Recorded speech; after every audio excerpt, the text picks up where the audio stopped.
Ahí está la cueva de Ibabá. Ahí está la cueva de Ibabá.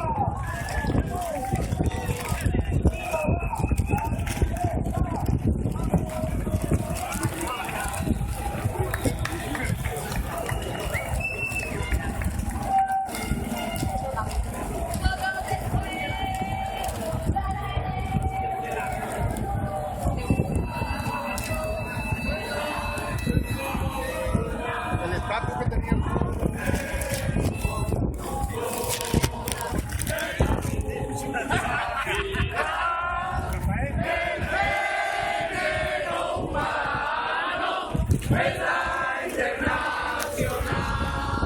Miguel Lorente, ¿dónde está?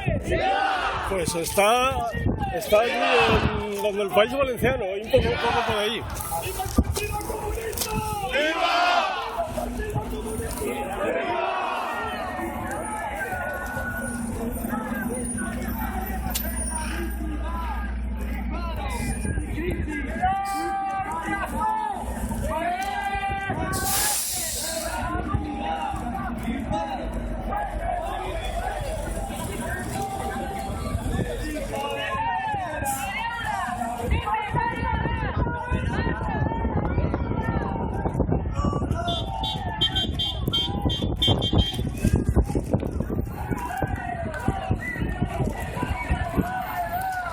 ¡Marcha! ¡Marcha! ¡De la dignidad! ¡Sin paro! ¡De exilio!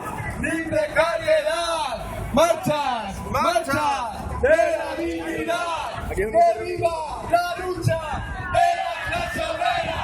¡Que viva la lucha de la clase obrera! ¡Que viva la lucha de la clase obrera!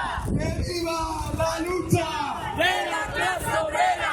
Carmena, Carmena, no hay otra manera, o con la patronal, o con